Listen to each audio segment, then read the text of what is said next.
500 000 dollars dans cette association Eugen, qui aura pour objectif de vous octroyer des microcrédits à taux zéro sur 2 ans.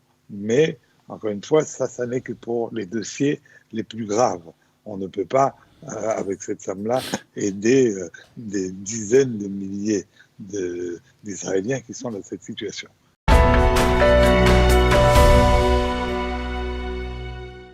Bonjour Marc Eisenberg. Bonjour Marc.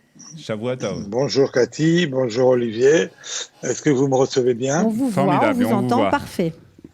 Je voudrais remercier l'ingénieur du son, le chef décorateur et le technicien qui se sont occupés chez moi d'établir, comme chaque jour, cette liaison. On la remercie aussi. Elle est parfaite. Évidemment, respectant toutes les règles du confinement.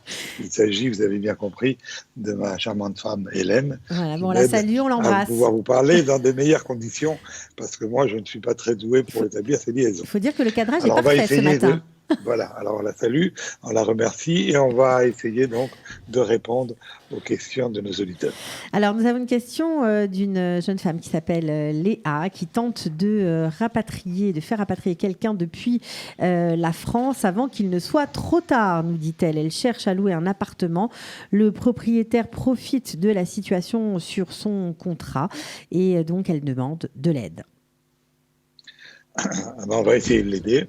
Généralement, les propriétaires en France comme en Israël ne profitent pas de cette crise. Malheureusement, il peut y avoir des exceptions. Et évidemment, c'est un peu compliqué de négocier un contrat de location en hébreu lorsque vous ne maîtrisez pas parfaitement la langue. En plus, il y a des notions juridiques qui méritent souvent, des points juridiques qui méritent d'être vus par un avocat. Donc, pour cette question, comme pour d'autres, comme vous venez de dire, il faut remplir un formulaire sur notre site internet de demande d'aide. J'ai besoin d'être aidé pour un contrat de location. Et si le problème est vraiment compliqué, on la mettra en contact avec notre conseil juridique qui agit actuellement de manière gratuite. On remercie Isadroit, maître Sandrine Drey. Okay. Donc, on va l'aider. Rentrez sur le site, remplissez le formulaire et éventuellement, on vous mettra gratuitement en contact avec un avocat si c'est nécessaire ou avec tous nos bénévoles qui ont cette compétence pour l'aider dans l'établissement de ces contrats. Alors, monsieur et madame P sont tous les deux travailleurs indépendants. C'est une autre question pour vous, Marc. Ils ont malheureusement dû cesser leur activité ce mois-ci. Ils n'auront aucune entrée d'argent. Ils ne sont pas connus des services sociaux. Que peuvent-ils faire? Je crois qu'ils sont nombreux dans ce cas-là. C'est une question qui revient régulièrement. Une question qui revient régulièrement et sur laquelle Kalita essaye de vous aider. Je vais faire un point rapide sur ce que Kalita peut faire, ne peut pas faire, parce que malheureusement, nous n'avons pas des fonds illimités et je le regrette, loin de là. Qu'est-ce que Kalita peut faire? Nous avons plusieurs cas. Vous savez que grâce à la campagne que nous avons menée pour Purim, nous avons récolté des sommes qui sont destinées à apporter un complément financier, alimentaire, vêtements, à des familles en plus grande précarité. C'est notre opération Israël Tzedaka et qu'on essaye de faire en partenariat avec différentes organisations francophones, voire israéliennes, et également françaises, et également les municipalités, et notamment aujourd'hui, on le fait à travers la distribution de repas de Pessah pour essayer d'évacuer aux plus urgents. Ensuite, concernant les indépendants, la question que vous me posez, on ne sait pas encore aujourd'hui quelle va être l'aide de l'État. On nous parle depuis plusieurs semaines d'un versement d'une allocation unique jusqu'à 6 000 shekels. On a parlé jeudi, vendredi, peut-être cette somme serait doublée. En tout état de cause, ça n'est rien. Imaginons 2 personnes, un couple, chacun une activité indépendante, qui gagne 7 ou 8 000 shekels par mois, qui ont quelques frais. Du jour au lendemain, ils ont 0 rentrée et peut-être encore ces quelques frais. Donc aujourd'hui, nous savons que le gouvernement réfléchit à l'enveloppe qui va être allouée à ces indépendants et on parle de plusieurs milliards de shekels sans qu'on ne sache précisément quelles mesures seront instaurées.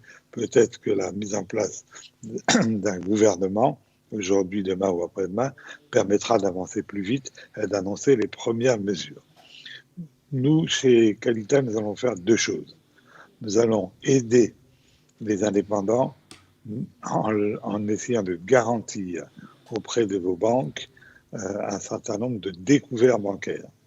Mais ce découvert, de proroger le découvert ou de l'augmenter. Étant bien entendu que malheureusement, ce découvert, il faudra le rembourser. De la même façon, parfois, ce sera plus approprié de vous faire un crédit. Alors, on travaille avec une association. Je vais mettre $500 000 dans cette association et $500 000 pour la première partie du plan. $500 000 dans cette association Eugen qui aura pour objectif de vous octroyer des microcrédits à taux zéro sur 2 ans. Mais, encore une fois, ça n'est que pour les dossiers les plus graves. On ne peut pas, avec cette somme-là, aider des dizaines de milliers d'Israéliens qui sont dans cette situation. Donc, garantir de découvrir la banque, 2, vous octroyer un microcrédit. Alors justement, Marc, je vous arrête parce que concernant l'association Eugen et ce très beau projet que vous mettez en place de microcrédit, on se souvient que les conditions d'obtention de prêts, c'est ce que fait Eugen, étaient très difficiles malgré tout. Est-ce que ça va être les conditions seront un peu plus faciles pour obtenir ce microcrédit ? On va essayer de les assouplir, mais de les assouplir un peu. On ne peut pas les assouplir beaucoup parce que l'économie d'Eugen, c'est une économie dans laquelle des gens prêtent de l'argent pour un certain temps et savent qu'ils vont récupérer 90% de leur mise. Ils donnent définitivement environ 10% des sommes qu'ils ont confiées à Eugen et c'est comme ça que Eugen réussit à avoir la masse d'argent supplémentaire. Si on assouplit trop les conditions d'octroi de ces crédits, on risque d'avoir un taux de remboursement beaucoup plus faible et dans ce cas-là, tout le système s'effondre. Donc on va essayer, compte tenu de la situation, d'être un peu plus souple. Eugen va essayer d'être un peu plus souple. Malheureusement, je répète, ça ne répond qu'à une catégorie d'indépendants qui pourront bénéficier de ces prêts. Et puis surtout, on va vous donner toutes les informations dès qu'elles seront précises de l'État, vous aider à frapper à toutes les meilleures portes.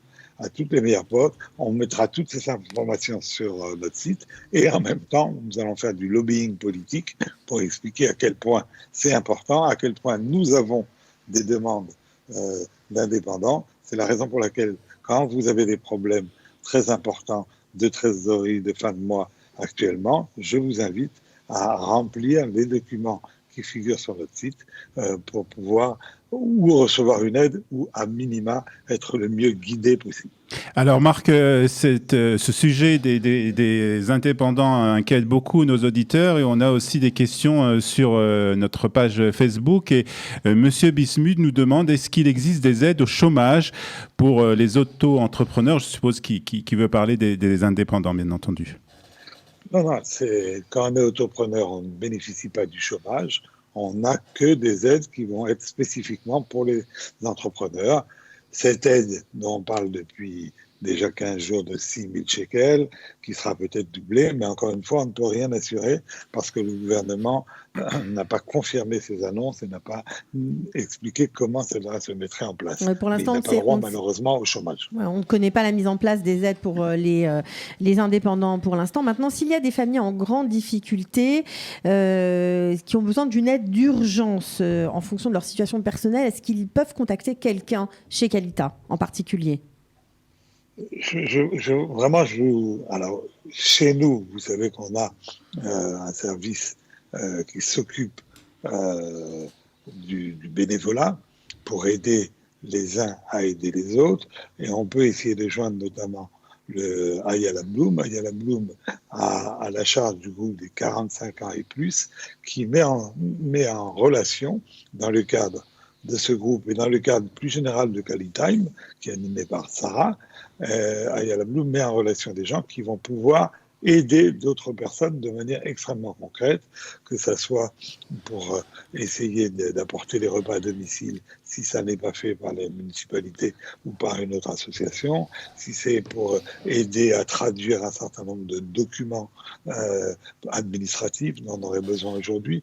Voilà. Pour essayer également de demander, il existe des possibilités d'obtenir des aides exceptionnelles, Aftachat Hanassa, un complément d'aide, est-ce qu'on reçoit. Donc pour tout ça, Ayala Bloom ou, de manière générale, l'ensemble des équipes de Qualitime conduites par Sarah. Et plus vous nous envoyez, vous remplissez, c'est très simple en français, des questionnaires, des formulaires sur le site, mieux on sera informé de votre situation et mieux on pourra vous aider. Ça vaut pour ceux qui peuvent aider comme ceux qui ont besoin d'aide.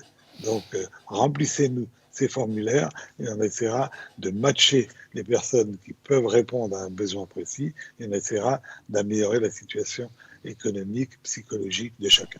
Ok. Alors, j'imagine que nous avons un message d'une Ola du Canada qui a 63 ans, qui a été employée 4 mois et demi sur les 18 derniers mois, qui donc n'a pas droit au khalat, Khufshat Lelot Tashlum, donc des congés sans solde, mais elle est parfaitement bilingue anglais et français. Elle est chef, elle a même tenu un restaurant, elle a aussi fait beaucoup de bénévolat et elle cherche à s'employer pendant cette période. J'imagine qu'elle peut contacter également Ayala. Mais bien sûr, on est tout à fait à la recherche de profils comme pour cette Canadienne, notamment en tout ce qui concerne le problème alimentaire. On sera très heureux si elle veut nous donner un coup de main. Ok, parfait. Bon, écoutez, très bien, merci Marc. merci pour ces réponses à Alors ces maintenant, questions. si vous voulez bien, si on a répondu aux questions du jour, Ouais. on va passer à l'histoire de Valdemar Afkin. Voilà. On est resté dans le suspense tout ce Shabbat, Marc. J'espère que vous n'avez pas oublié. Nous avions, la semaine dernière, on vous avait raconté cette histoire, ce destin incroyable de Valdemar Afkin, qui est donc un biologiste russe, né en 1860, et qui, en raison des pogroms en Russie, avait émigré en Suisse et ensuite en France en 1889 au laboratoire Pasteur, à l'Institut Pasteur, et qui a rentré avec un petit poste d'aide bibliothécaire, avait rapidement convaincu tout le monde de sa compétence et qui, en 1892, a inventé le premier vaccin contre le choléra.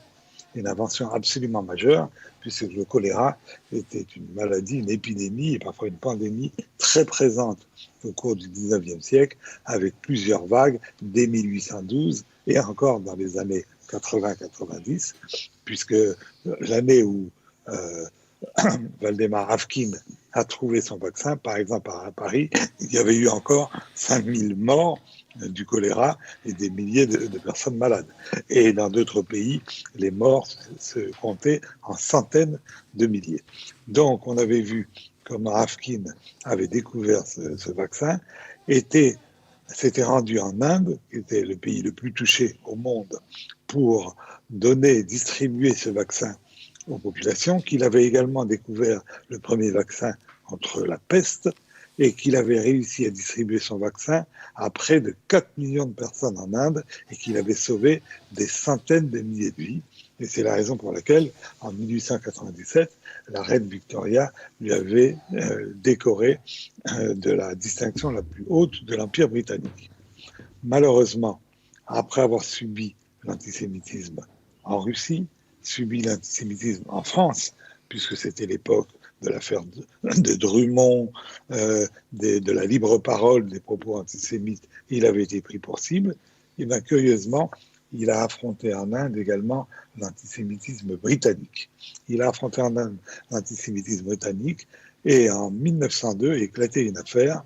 19 de ses patients de son laboratoire de recherche qu'il avait créé à Bombay, puisqu'il était sans arrêt sur le terrain entre Calcutta et Bombay, 19 de ses patients sont morts. Et on l'a accusé, comme juif, d'avoir volontairement tué ses patients, d'être responsable. Et il a été chassé d'Inde, il est retourné en Angleterre, et avec toute une affaire Évidemment, il considérait qu'il était totalement innocent. Et cette affaire, on l'a même appelée l'affaire Little Dreyfus, une petite affaire Dreyfus. En Angleterre, il se défend, en France également, pour montrer que ces accusations étaient totalement injustes.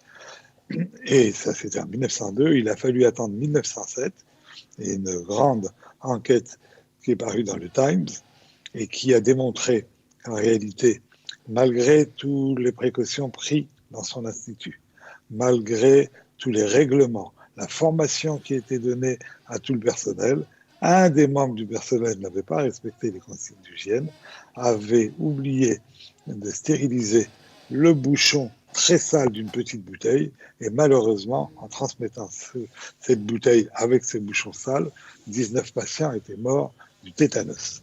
Et donc, Afkin, à ce moment-là, a été réhabilité par la reine. Il est retourné en Inde, même si ça a été plus difficile, parce que le numéro 2 de son institut avait pris sa place et était un de ses détracteurs. Alors, les questions que nous nous sommes posées, c'est pourquoi Afkin est-il tombé aujourd'hui dans l'oubli et quel type de juif était-il, et alors qu'il vient d'une famille assimilée, et quel est le rapport entre cette histoire et le corona? C'est les questions que je voudrais répondre avec vous. Alors, quel type de juif? D'abord, Afkin a été un juif sioniste. Il était un juif sioniste, et par exemple, le 23 juin 1892, il a participé à la réunion inaugurale qui s'est tenue à Paris de la Société pour la Renaissance de la langue hébraïque.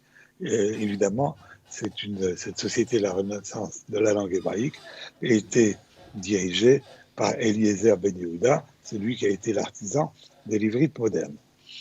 D'autre part, Afkin a pris un certain nombre d'initiatives pour essayer de donner la possibilité à un maximum de juifs de retourner en Israël. Il a même proposé dans ces années-là un plan à l'Agacan III pour peupler la Palestine de juifs, plan qui n'a pas été suivi. Il a milité dans un mouvement très important qui était Ohavet Zion, et en 1917, il a été un des membres les plus importants de ce mouvement. Le mouvement Ohavet Zion était un mouvement religieux ou philanthropique sioniste, moins actif au niveau politique, et dont la figure de proue était Achadam, l'écrivain Achadam. Donc il a été un juif tout à fait sioniste, même si les circonstances ne lui ont pas permis d'aller en Palestine, en Israël. Il devait aller enseigner la biologie à l'Université hébraïque de Jérusalem en 1914, et la Grande Guerre l'a empêché, et ensuite son état de santé était un peu chancelant, et il n'a pas fait ce voyage. Mais deuxième chose, Afkin non seulement était sioniste, lorsqu'il a été anobli par la reine, on l'appelait Sœur Waldemar Afkin, mais dans la deuxième partie de sa vie, on l'a appelé Sœur Waldemar Mordechai Afkin, puisque non seulement il était sioniste, mais il est devenu tout à fait religieux. Il était très admiratif des écoles juives en Europe de l'Est, et il regrettait de ne pas avoir été jeune au Cheder. Et en 2016, il a écrit un livre qui s'appelait Plaidoyer pour l'orthodoxie, dans lequel il reprochait aux élites juives qu'il fréquentait de par son activité scientifique de ne pas être plus proche de la pratique religieuse. Et ce plaidoyer pour l'orthodoxie a été traduit en français. Il a même été traduit en hébreu en 1932. Donc, il était à la fois sioniste et religieux, ce qui est une combinaison extrêmement rare à l'époque. Peu de gens avaient les deux casquettes. Mais j'ai également trouvé quelque chose d'intéressant. L'intéressant, c'est que Vladimir Afkin a également été membre d'une institution extrêmement proche, importante à mes yeux, c'est l'Alliance israélite universelle. Afkin a été membre de l'Alliance israélite universelle de 1920. Il a été coopté au comité central jusqu'à sa mort en 1930. Et l'Alliance, à l'époque, n'était ni sioniste ni religieuse, ce qui vous montre à quel point Afkin avait une ouverture d'esprit extrêmement rare à cette époque. Pardon, excusez-moi. Et donc, Afkin s'est toujours intéressé au sort des Juifs dans l'Union soviétique. Il avait proposé son vaccin contre le choléra aux autorités russes, qui malheureusement avaient refusé de prendre le vaccin en disant « Nous préférons que nos paysans meurent du choléra plutôt que d'être sauvés par un médecin juif ». Ça ne l'a pas empêché de continuer à s'intéresser aux Juifs en URSS. Et en 1926, il a fait, à la demande de l'Alliance, une grande tournée d'observation en URSS pour étudier les conditions de la colonisation agricole juive. Vous savez, les autorités soviétiques avaient décidé de mettre un certain nombre de villages agricoles dans lesquels il n'y avait que des Juifs. Et donc, il a fait ce voyage et il a détaillé dans des courriers l'ambiance à Moscou, à Varsovie, en Ukraine et en Crimée. Et il a détaillé avec minutie l'habitat, les travaux agricoles, la vie économique et sociale, parfois même la vie religieuse qui survivait dans ces villages agricoles. Et ces études scientifiques ont été publiées dans le journal de l'Alliance israélite universelle, Paix et droit, en 1927 et en 1928. Et il s'est également intéressé à une question de la colonie agricole de Jdeia, c'est une colonie qui existait en Tunisie, pour laquelle il a fait des rapports au comité central. Et c'était quelqu'un de très religieux qui a également aidé l'Alliance par des dons réguliers. Autrement dit, Afkin, en dehors d'être un très grand savant, a été une personnalité juive extrêmement engagée, sioniste, religieuse, dépassant les cases générales, utilisant toutes ses compétences au profit du peuple juif. D'ailleurs, il faut regarder qu'est-ce qu'il avait. Et il avait également promu dans ses interventions le fait de travailler pour la réparation du monde, le Tikkun Olam, avec les autres nations. Il s'est retrouvé dans l'organisation Oavet-Tzion dont on a parlé en 1917 avec André Palière. André Palière, vous savez, c'est celui qui a fait connaître la lumineuse pensée du rabbin Elie Ben Amozeg. Et comme Elie Ben Amozeg, il disait, nous devons organiser le monde avec les autres religions. Chaque religion a sa diversité, elles sont nombreuses, mais elles sont indispensables et c'est ensemble que nous pourrons changer le monde. Et donc, lorsqu'il est décédé en 1930 à Lausanne, on écrit sur sa tombe « Sa vie entière fut vouée à la science et à l'amour du prochain. Bactériologue éminent, élève de Pasteur, il combattit avec succès en Inde le choléra et la peste. Il n'oubliera jamais la foi de ses ancêtres. Beruach HaTorah ve'Hamesora, dans l'esprit de la Torah et de la tradition. » Et quand il est décédé en 1930 à Lausanne, il a été unanimement regretté et il a reçu des compliments et des notices biographiques dithyrambiques dans l'ensemble des journaux, juifs et non juifs. Et une phrase qui est revenue souvent a été « Qui peut contester à Sir Valdemar Mordechai Afkin le titre de bienfaiteur de l'humanité ?» Il était donc extrêmement généreux. Il a vécu de manière ascétique toute sa vie. Il n'a jamais été marié, il n'a pas eu d'enfant. Il a reçu sur la deuxième partie de sa vie des salaires très élevés et il avait accumulé un patrimoine important. Il a créé à Lausanne une fondation philanthropique en 1929 qui a distribué des aides dans les yeshivot en URSS et qui depuis 1930 continue à fonctionner. Il avait mis à l'époque un capital de 500 000 $. Ça doit représenter plus ou moins 15 millions de dollars aujourd'hui, mais peut-être plus en termes de capacité d'action qu'aujourd'hui, donc des sommes très importantes. Et à ce jour, cette fondation subsiste toujours et distribue de l'argent à des yeshivot en Israël. Afkin était quelqu'un de très important en Inde. Le premier président de l'Inde avait rendu immédiatement hommage à ce Afkin qui avait sauvé des centaines de milliers de vies. Il y a un timbre en Inde qui avait été publié à son effigie. Et les habitants de l'Inde l'appelaient le grand magicien blanc. Il avait créé un laboratoire de recherche qui, dès 1925, a porté son nom, l'Institut Afkin, qui s'est énormément développé et qui existe encore à Bombay. Alors, pourquoi est-il oublié? En quoi est-il oublié? Pourquoi est-il oublié? Par exemple, en Israël, il n'y a pas un livre qui a été consacré à Sir Waldemar Mordechai Afkin. Pas un livre. Il y a eu une étude qui est parue à New Jersey, aux États-Unis, en 1964, sur sa vie, mais une étude très lacunaire, puisqu'elle ne comprenait absolument pas toute la partie de sa vie juive, de sa vie sioniste, de sa vie religieuse que nous venons d'évoquer. Et c'était tout. Et si on regarde en France, il a quand même été l'élève juif de Louis Pasteur. Là aussi, vous prenez un dictionnaire, le Robert, le Larousse, l'Encyclopædia Universalis, il n'y a pas trace de Afkin. J'ai juste trouvé dans l'Encyclopædia Judaica de 1974 un article sur Afkin qui trace l'essentiel de ses travaux. Mais c'est très peu.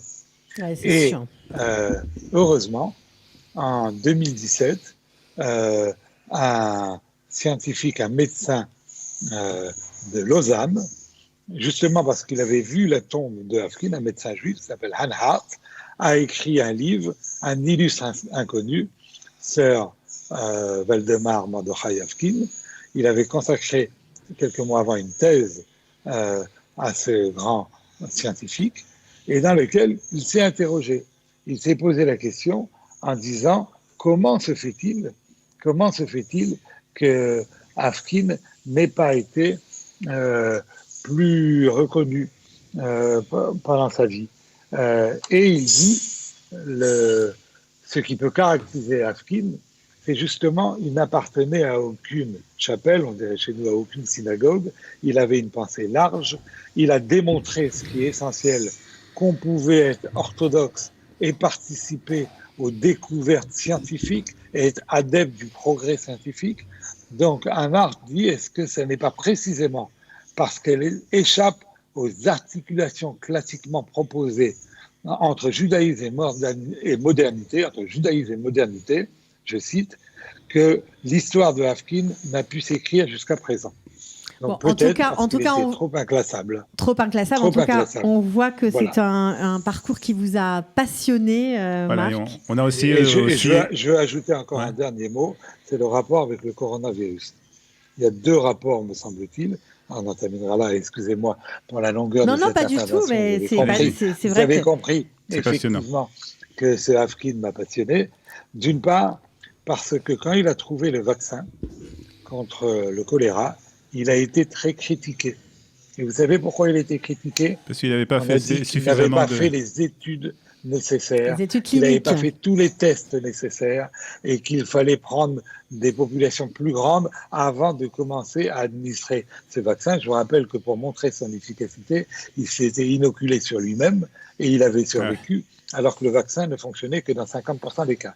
Et lui, il avait dit, nous n'avons pas le temps, il y a des gens qui meurent tous les jours, j'ai trouvé quelque chose qui semble fonctionner, il faut absolument mettre le vaccin maintenant. Ça vous rappellera peut-être on en a parlé ce matin longuement. Discussion aujourd'hui autour de la chloroquine chère au professeur Didier Raoult. Donc c'est une première comparaison. De temps en temps, en période de crise, lorsqu'il y a une pandémie, on n'a pas le temps de faire les travaux scientifiques de manière tout à fait habituelle. Et la deuxième réflexion, une réflexion sur l'antisémitisme qui commence à sévir sur la toile. On entend malheureusement d'ores et déjà un certain nombre de propos antisémites liés par exemple à l'ancienne ministre de la Santé, Agnès Buzyn, dont on rappelle qu'elle avait convolé en première noce avec un fils de Simone Veil, qu'aujourd'hui elle est mariée avec un monsieur Lévy, qui est le directeur de l'INSERM. Et ce directeur de l'INSERM lui-même avait un laboratoire à Wuhan, en Chine, là où il y a eu le berceau de la maladie, et donc les Juifs sont plus ou moins impliqués dans cette propagation du virus.